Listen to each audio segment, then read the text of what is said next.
Hello and welcome all of you. तो बेटा आपने फर्स्ट लेक्चर देख लिया होगा मैट्रिसेस का, आप सेकंड का बात करेंगे, ठीक है ना। देखो लेक्चर हम लोग छोटे छोटे बना रहे हैं क्योंकि आप लोग ज़्यादा लेंदी लेक्चर देखना थोड़ा प्रेफर कम करते हैं। तो चलिए बात करते हैं। नेक्स्ट वाला हमने बात किया हुआ था कि आप मैट्रिक्स को कंस्ट्रक्ट कर रहे थे, किसी मैट्रिक्स को। बेटा नेक्स्ट हमने बात किया हुआ था कि आप किसी मैट्रिक्स को ना कंस्ट्रक्ट कर रहे थे। अब नेक्स्ट बात करेंगे बेटा हम लोग कि भाई एलिमेंट को मैट्रिक्स में हम कैसे रख सकते हैं, एलिमेंट को मैट्रिक्स में हम कैसे शो कराएंगे, उनका बात करेंगे। चलिए बात करते हैं, एग्जांपल ही लेके बात करते हैं बेटा।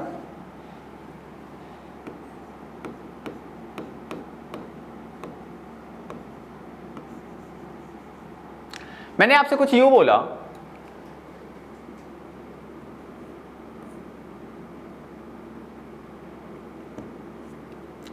अब मैट्रिक्स हैज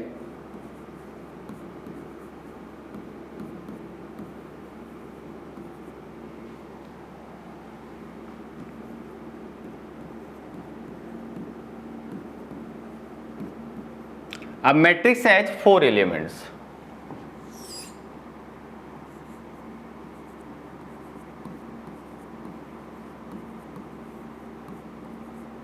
अब मैट्रिक्स हैज 4 एलिमेंट्स और इन एलिमेंट को भी बता दे रहा हूं बेटा मैं, अगर नहीं भी होगा कोई दिक्कत नहीं है, मैंने ले लिए ABCD। फाइंड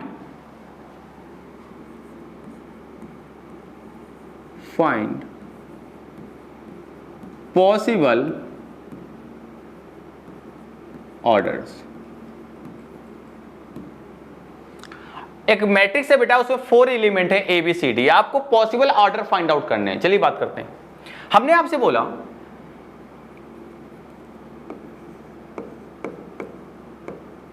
कि बेटा इन सारे एलिमेंट को उठाओ और इन एलिमेंट को ऐसे रो में डाल दो आप, ABCD। तो पहला ऑर्डर तो ये मिल गया ना भाई। आप हॉरिजॉन्टली सीन करते हो आपको रो मिलते हैं, तो भाई रो तो आपका 1 ही हुआ। वर्टिकली सीन करो कॉलम, मींस वर्टिकल लाइन आपको 4 दिख रही है भाई, तो इसका ऑर्डर हो जाएगा 1/4 फर्स्ट, ठीक है ना। सेकेंड बात करते हैं बेटा, आप एक काम करो, इन सारे एलिमेंट को ऐसा वर्टिकल में डाल दो, मींस सारों को कॉलम में डाल दो। तो ऐसे हॉरिजॉन्टली सीन करो ना आप, तो बेटा आपको रो दिख रहे हैं 4 और कॉलम दिख रहा है 1, मींस ऑर्डर हो जाएगा 4/1। नेक्स्ट बेटा हमने क्या किया, इन सारे के सारे एलिमेंट को ऐसे रो एंड कॉलम दोनों में स्प्लिट कर दिया। देखो ना, आपके रो हमने बना दी 2 और कॉलम भी 2 हो गए, हाँ कि ना भाई।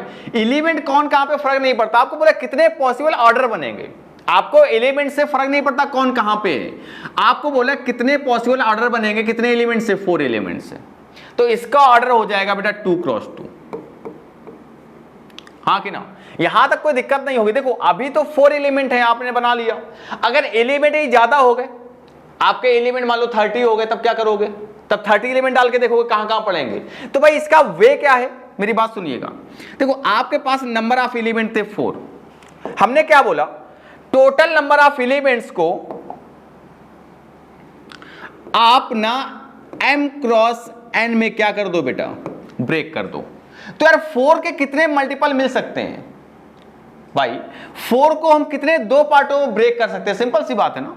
देखो तो पहला बोल सकते हैं 1×4, सेकेंड बोल सकते हैं 4×1 एंड थर्ड हम बोल सकते हैं 2×2। बस आप ये 3 ही पार्ट में ब्रेक कर पाओगे 4 को, ठीक है ना। तो ये हो गए possible orders of given elements. आपके पास नंबर ऑफ एलिमेंट 4 थे, तो आपने 4 एलिमेंट को ऐसे 3 पार्ट में ब्रेक कर दिया। कौन कौन सा, 1×4, 4×1, 2×2। देखो ये तो हमने बाद में बताया आपको, हालांकि यही इंपॉर्टेंट है, बट थोड़ा ये समझना पड़ेगा आपको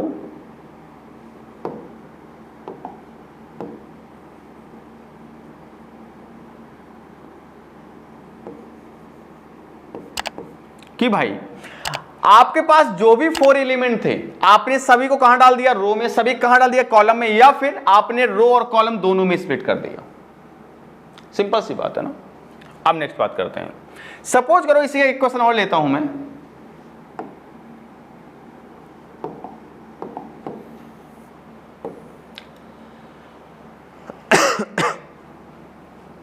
मैंने आपसे बोला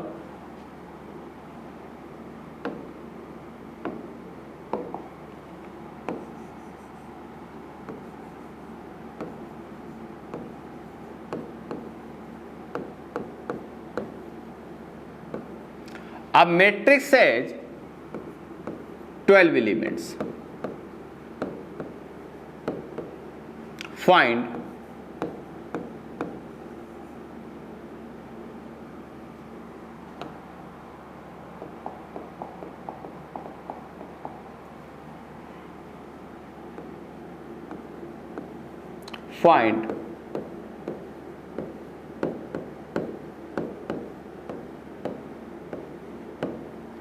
पॉसिबल ऑर्डर्स। आपके पास मैट्रिक्स में 12 एलिमेंट है बेटा, इसके पॉसिबल ऑर्डर्स फाइंड आउट करने हैं। मेरी बात सुनिएगा, हमने बोला बेटा 12 एलिमेंट को हमने ब्रेक कर दिया दो पार्ट में, उसको हमने बोल दिया m क्रॉस n, हाँ कि ना। तो पहला क्या हो सकता है बेटा, सारे एलिमेंट को आप रो में डाल दो तो कॉलम कितना हो जाएगा आपका 1 हो जाएगा, हाँ कि ना भाई। सारे एलिमेंट को आपने कहां डाल दिया, रो में डाल दिया ना, तो 1 2 3 4 कॉलम आपका 1 हो जाएगा। नेक्स्ट आपने सारे एलिमेंट को कहां डाल दिया बेटा, कॉलम में, ठीक है ना। तो 12 क्रॉस 1 और 1 क्रॉस 12, सिंपल सी बात है। या तो एक काम करो, आप ऐसे समझो यार 1 क्रॉस 12 क्रॉस 1 हो गया ना, तो इसका उल्टा कर दो 1 क्रॉस 12। नेक्स्ट इसका और कौन सा मल्टीपल मिल जाएगा, नेक्स्ट मिल जाएगा बेटा 6 क्रॉस 2, और इसका उल्टा कर दो 2 क्रॉस 6। नेक्स्ट बेटा आपको मिल जाएगा 4 क्रॉस 3, और इसका उल्टा कर दो 3 क्रॉस 4। मींस आपको टोटल नंबर ऑफ ऑर्डर मिलेंगे कितने, 6। टोटल नंबर ऑफ ऑर्डर क्या मिलेंगे, 6। तो इसके पॉसिबल ऑर्डर होंगे,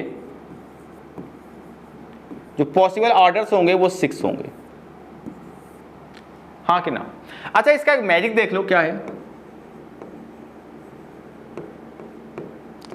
आप एक काम करो, इस 12 के प्राइम फैक्टर करो। तो बालक 12 के प्राइम फैक्टर क्या होंगे, 2 इंटू 2 इंटू 3 ना, तो 2 पावर 2 इंटू 3। एक काम करो, अच्छा ऐसा बोल सकते हो बेटा 3 का कोई पावर नहीं क्या होगा, 1 होगा ना, हाँ कि ना। आप इन पावर्स में 1 को ऐड करो, मेरी बात समझते रहिएगा। पावर्स में 1 को ऐड करो और इनका मल्टीप्लाई करा दो, तो 2 + 1 3, 1 + 1 2, 3 2 क्या हो जाएगा 6। मींस टोटल नंबर ऑफ जो ऑर्डर्स मिलेंगे आपको वो 6 मिल जाएंगे, सिंपल सी बात है। कोई साइंटिस्ट रहेगा क्या बोलेगा कि भैया इसमें 1 की पावर 7 का मल्टीप्लाई करा दो, ठीक करा दिया हमने, ठीक है ना। वो बोलेगा कि 1 की पावर 7 1 रहेगा, 1 का मल्टीप्लाई करो कोई फर्क नहीं पड़ेगा। अरे बालक हमने आपको बोला 12 के प्राइम फैक्टर करना है, 12 का क्या करना है, प्राइम फैक्टर, और 1 प्राइम फैक्टर नहीं है। आप ये नहीं समझिएगा कि पावर में हम 1 ऐड करके मल्टीप्लाई कर दें किसी का भी। जो प्राइम नंबर होंगे उन्हीं की पावर में 1 ऐड करना और मल्टीप्लाई करना है। बात समझ में आती कि नहीं आती है। और 1 आपका प्राइम है नहीं भाई, यहां तक कोई दिक्कत है। अच्छा नेक्स्ट एक क्वेश्चन और लेते हैं इसी का।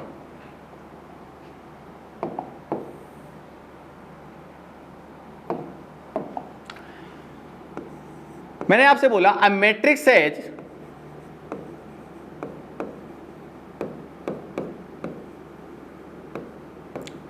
48 एलिमेंट्स। एक मैट्रिक्स में बालक 48 एलिमेंट्स हैं, ठीक है ना। आपसे बोला फाइंड पॉसिबल ऑर्डर्स।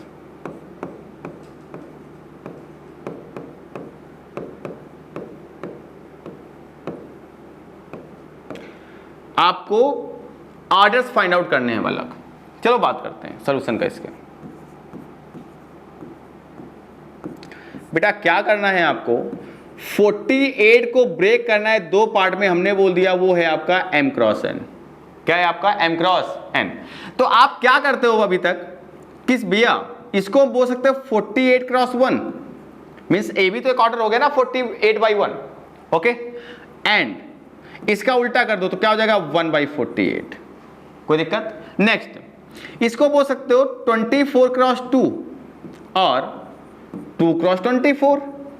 नेक्स्ट इसको हम बोल सकते हैं बेटा 12 क्रॉस 4 और इसको बोल सकते हो 4 क्रॉस 12। नेक्स्ट इसको बोल सकते हैं 16 क्रॉस 3 ना, और 3 क्रॉस 16। एक और मिल जाएगा आपको 8 क्रॉस 6 और 6 क्रॉस 8, यही तो होंगे ना भाई। तो पॉसिबल ऑर्डर आपके कितने हो गए? 5 and 5 10। तो आपके अगर नंबर ऑफ एलिमेंट 48 है ना, तो इसके डिफरेंट ऑर्डर आपके 10 बनेंगे।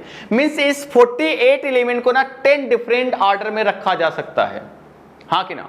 नेक्स्ट बात करते हैं। अच्छा, इसके मैजिक देखते हैं जरा।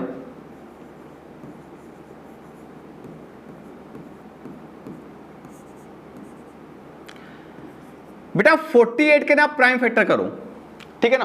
तो 16 3 जा 48 ना, 16 को बोल सकते 2 पावर 4 इंटू 3, प्राइम फैक्टर करना है बेटा। और 3 का पावर कुछ नहीं होगा, क्या होगा? 1 होगा। एक काम करो, पावर में 1 ऐड करो, 4 प्लस 1 करो, सेकेंड पावर 1 है, इसमें भी 1 ऐड करो, मल्टीप्लाई कर दो, 5 इंटू 2 10, मीन्स पॉसिबल ऑर्डर आपको मिल जाएंगे 10। सिंपल सी बात है, हाँ कि ना। अब नेक्स्ट कॉन्सेप्ट का बात करते हैं बेटा।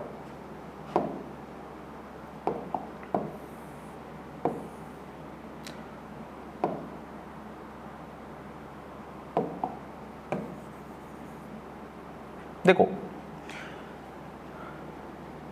अभी तक जो हम बात कर रहे थे भाई, हमने मैट्रिक्स का बात करा, मैट्रिक्स के एलिमेंट का बात करा। अच्छा, मैट्रिक्स में आपने पूछा ही नहीं कि मैट्रिक्स में सर एलिमेंट कौन कौन से होते हैं। सिंपल सी बात है ना।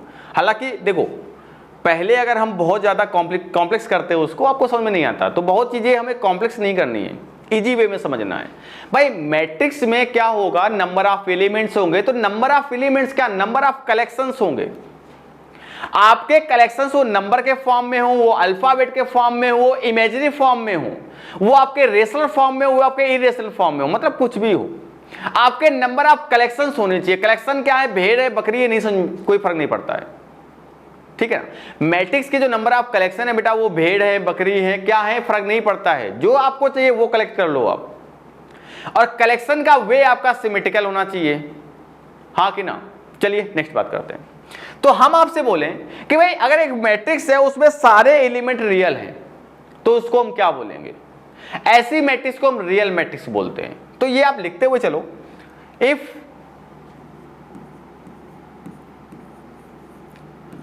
all elements in a matrix is real। अगर मैट्रिक्स के सारे एलिमेंट बेटा रियल हैं तो इसको हम बोलेंगे कॉल्ड एज रियल मैट्रिक्स।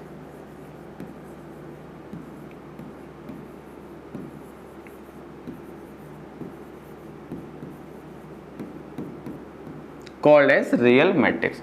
यहां तक कोई दिक्कत नहीं होगी बालक आपको, ठीक है ना। अब नेक्स्ट बात करते हैं।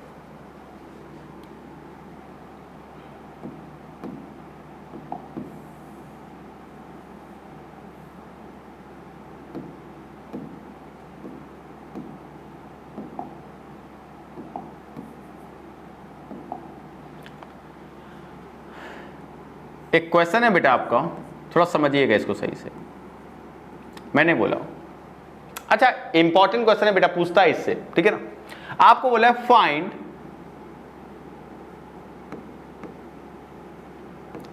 All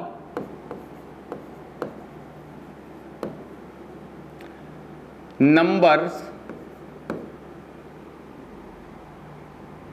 of matrix of order 2/3, okay, with each entry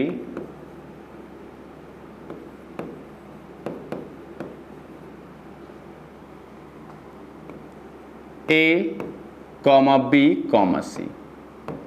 आपको बेटा बोल रहा है find all number of matrix, means कितने नंबर ऑफ मैट्रिक्स बनेंगे जिसका ऑर्डर 2x3 होगा। मीन्स ऑर्डर अभी फिक्स कर दिया बेटा उन्होंने। जो ऑर्डर था ना वो ऑर्डर हो गया बालक फिक्स, ऑर्डर आप चेंज कर नहीं सकते हैं, ओके।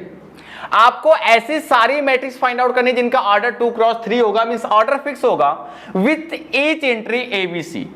मीन्स आपकी जो एंट्री है वो ABC है। तो यहां पे बेटा परमुटेशंस कॉम्बिनेशंस का यूज करेंगे, सिंपल सी बात है। तो आप परमुटेशन पढ़े होंगे, परमुटेशन मींस क्या होता है? अरेंजमेंट। क्लास 11th का टॉपिक है यार, ठीक है ना। चलो बात करते हैं। मैंने आपसे बोला बेटा एक मैट्रिक्स है, इसके सॉल्यूशन का बात करते हैं।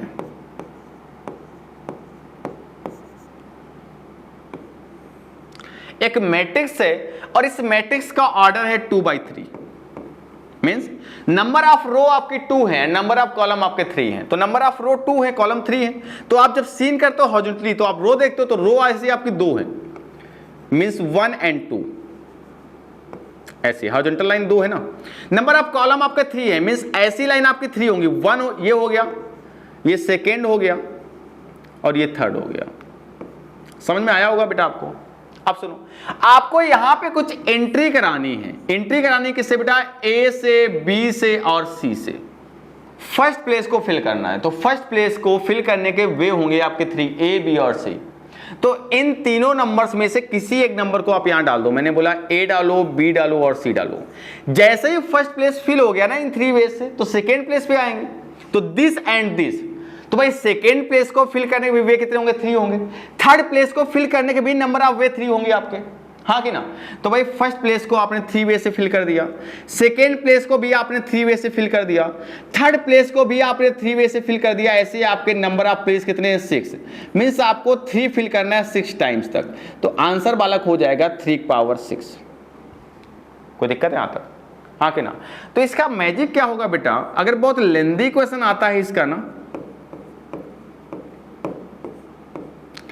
तो मैजिक होगा आपकी एंट्रीज, ओके, और एंट्रीज का पावर होगा आपका ऑर्डर, ओके ना। तो भाई अगर इसी क्वेश्चन का बात करें तो नंबर ऑफ एंट्रीज आपकी 3 थी और ऑर्डर आपका था 2x3। ऑर्डर आपका था बेटा 2x3 ना, तो ये हो जाएगा 6, मीन्स आंसर हो जाएगा 3/6। कोई दिक्कत है यहां तक? ठीक है ना।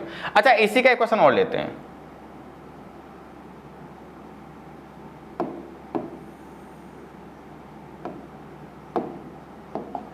मैंने आपसे बोला find all number of matrices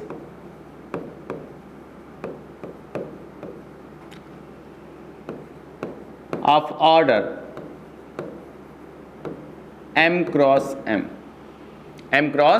m with each entry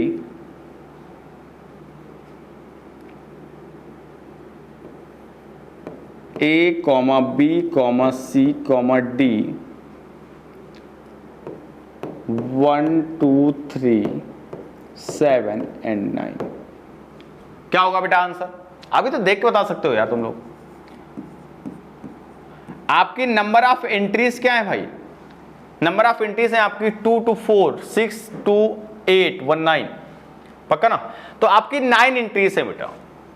entries आपकी 9 है और एंट्रीज टू द पावर क्या हो जाएगा? ऑर्डर। ऑर्डर क्या है? m into m means m²। तो आंसर होगा 9m²। कोई दिक्कत? 9 to the power m to the power 2। कोई दिक्कत है यहां तक? ओके, चलिए यहां तक कोई दिक्कत होगी नहीं ना बेटा। अब नेक्स्ट बात करते हैं, कॉन्सेप्ट है आपका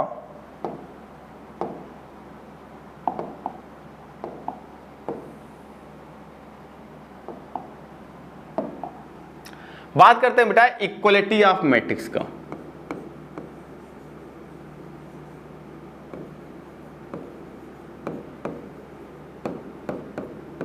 तो हेडिंग है आपकी बेटा इक्वल मैट्रिक्स। अच्छा, मैट्रिक्स इक्वल कब होंगी? हमने बोला एक मैट्रिक्स ए है, इसका ऑर्डर है बेटा m/n, और नेक्स्ट मैट्रिक्स आपका बी है, इसका ऑर्डर है आपका p×q, और ये दोनों इक्वल हैं। ओके। अच्छा, मैट्रिक्स ए का जो कॉम्पैक्ट फॉर्म होगा उसको हमने लिख दिया इन फॉर्म ऑफ aij। ये सब दिया नहीं बेटा, मैं लिख रहा हूं अलग से, ठीक है ना। और मैट्रिक्स जो बी होगा इसका कॉम्पैक्ट फॉर्म ने दे दिया bij से। तो इक्वलिटी मैट्रिक्स क्या होगी बेटा? पहला जो पॉइंट होगा, row of matrix A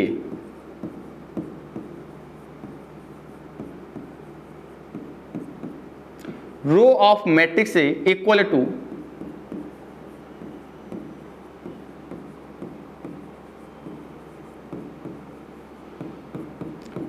of matrix B.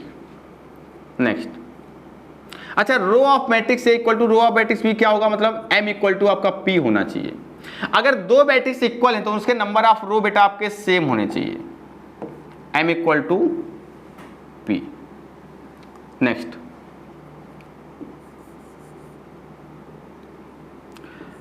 Column of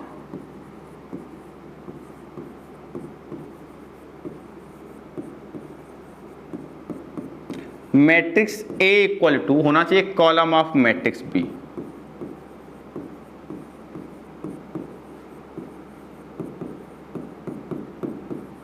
column of matrix B, इसका मतलब है बेटा आपका जो n है ना वो इक्वल होना चाहिए q के, n इक्वल टू q, ठीक है ना। तो बेटा दोनों अगर दो मैट्रिक्स आपका इक्वल है तो सिंपल सी बात है, पहला तो आपका नंबर ऑफ रो दोनों के सेम होने चाहिए और नंबर ऑफ कॉलम भी सेम होने चाहिए। नेक्स्ट बात करते हैं थर्ड पॉइंट का, करस्पॉन्डिंग एलिमेंट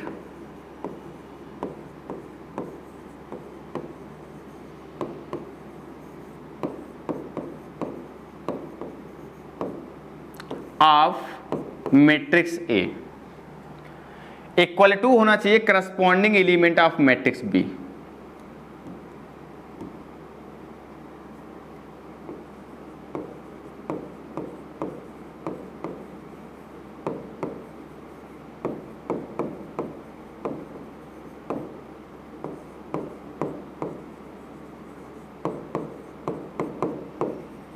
इक्वल टू होना चाहिए बेटा करस्पॉन्डिंग ऑफ मैट्रिक्स बी। इसका मीन्स है आपका जो ए आई जे इक्वल टू होगा वो होगा A I J equal to B I J. A I J equal to क्या होगा, बी आई जे। सिंपल सी बात है। तो ये है बेटा कॉन्सेप्ट ऑफ इक्वल मैट्रिक्स का। चलिए बात करते हैं, एग्जांपल लेते हैं इसका एक।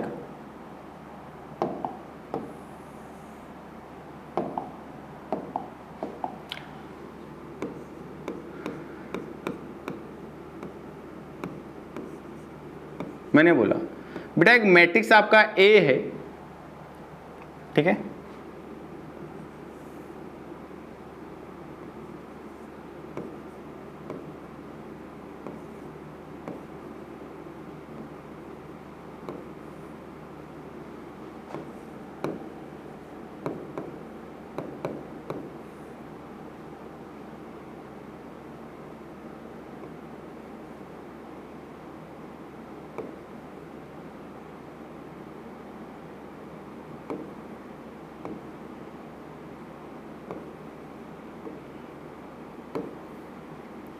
if matrix A and B are equal, आपकी मैट्रिक्स बेटा A और B इक्वल है, देन फाइंड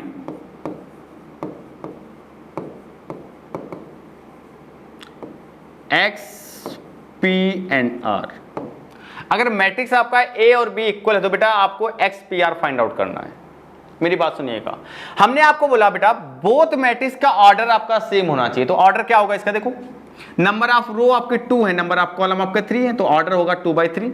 इसको देखो नंबर ऑफ रो आपकी 2 है, नंबर ऑफ कॉलम आपके 3 है, तो ऑर्डर होगा 2/3। तो ऑर्डर तो सेम है ना भाई, दोनों मैट्रिक्स में number of row and number of column दोनों सेम है। अब करस्पॉन्डिंग एलिमेंट के सेम होना चाहिए। तो बेटा पहले कांस्टेंट देख लो आप, अगर यहां पे 3 है ना बालक तो यहां भी 3 ही होना चाहिए, यहां पे 1 है तो यहां पे 1 ही होना चाहिए। देख लो आप, हाँ कि ना, यहां पे 0 है हर एक जगह बेटा, तो यहां पे 0 होना ही चाहिए, तभी बेटा इक्वलिटी के कॉन्सेप्ट मैच करेंगे, अदरवाइज इक्वल नहीं होंगे मैट्रिक्स, ठीक है ना। अब बात करते हैं पी। तो बेटा अगर ये सारे कॉन्सेप्ट मैच कर रहे हैं तो पी इक्वल टू क्या हो जाएगा, 3। तो पहला आंसर मिल जाएगा P equal to 3। Second answer मिल जाएगा बेटा R equal to 2 and third answer आपको मिल जाएगा एक्स इक्वल टू 5। यहां तक कोई दिक्कत नहीं होगी आपको, ठीक है ना। अगर दो मैट्रिक्स आपके इक्वल हैं तो बेटा आपका नंबर ऑफ करस्पॉन्डिंग जो एलिमेंट होगा वो सेम होगा, ठीक है ना। नेक्स्ट बात करते हैं बेटा,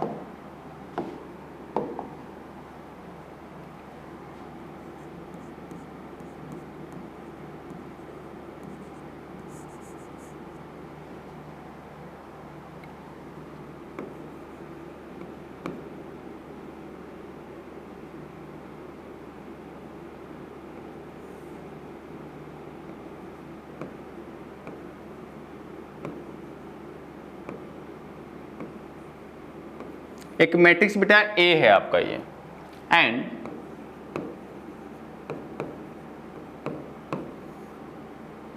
एक मैट्रिक्स आपका बी है,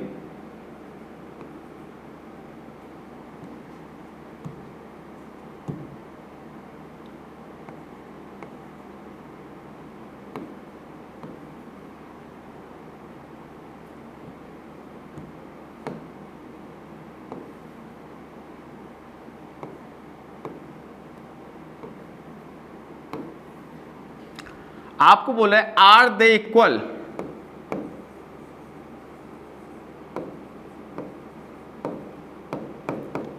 बेटा ये मैट्रिक्स इक्वल है क्या? और अगर इक्वल है then find the value of R they equal, if matrix are equal then find the value of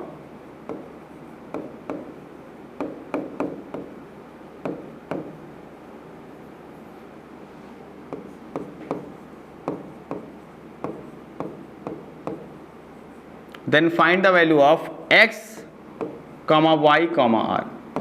तो बेटा पहले आप चेक करो इन मैट्रिक्स ए और बी का ऑर्डर क्या है। तो आप देखो मैट्रिक्स ए का ऑर्डर होगा आपका 2/3 एंड मैट्रिक्स बी का भी ऑर्डर होगा आपका 2/3, 2 क्रॉस 3।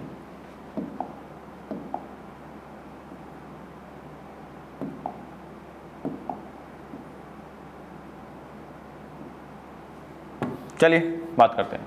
अब सुनिए, आपको पता है भाई करस्पॉन्डिंग एलिमेंट के इक्वल होना चाहिए। तो मैट्रिक्स ए का फर्स्ट एलिमेंट देखो, मैट्रिक्स बी का फर्स्ट एलिमेंट देखो, बोथ आर नॉट सेम ना भाई।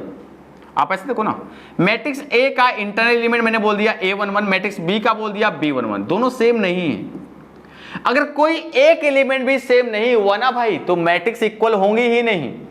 तीनों कंडीशन फुलफिल होनी चाहिए, सिंपल सी बात है। इसका मतलब ये है बेटा जो मैट्रिक्स आपका मैट्रिक्स के एलिमेंट हैं आपके एक्स वाई जेड, ये पॉसिबल ही नहीं होंगे। X Y Z are not possible. ये क्या होंगे? Not possible.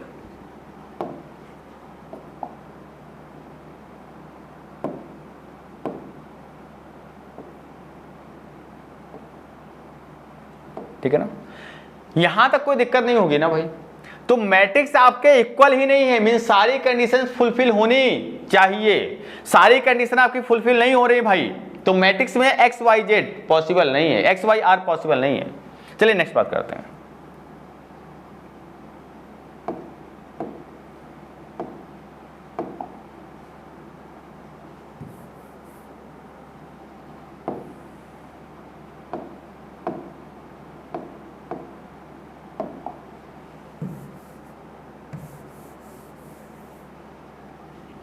एक लास्ट क्वेश्चन लेते हैं बेटा।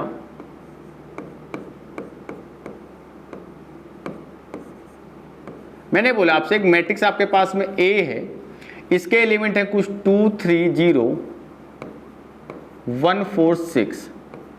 अच्छा इस मैट्रिक्स का ऑर्डर क्या होगा? पहले तो आप बताएं मेरे को ऑर्डर ऑफ मैट्रिक्स। तो आप ऐसे ना हॉरिजॉन्टली सीन करें, आपको 3 लाइन देख रहे होंगे हॉरिजॉन्टल लाइन, ठीक है ना। तो नंबर ऑफ आपके रो हो गए 3। आप ऐसे वर्टिकली सीन करें तो आपको नंबर ऑफ कॉलम मिल जाएंगे 2। तो आपका ऑर्डर ऑफ मैट्रिक्स हो गया 3 क्रॉस 2।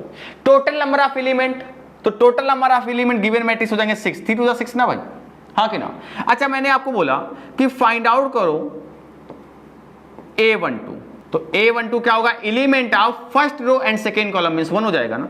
बात करेंगे बेटा A21 का, element of second row and first column, element of second row and first column, तो बेटा ये हो जाएगा 3। सिंपल सी बात है ना भाई। तो आपको एलिमेंट को देखना तो आ गया ना मैट्रिक्स के, उसके बाद आपने बहुत सारे कॉन्सेप्ट सीखे, बहुत सारे फंडे सीखे। अब नेक्स्ट बात करेंगे बेटा हम टाइप्स ऑफ मैट्रिक्स का। ओके, आई थिंक आपको लेक्चर समझ में आया होगा। थैंक यू बालक।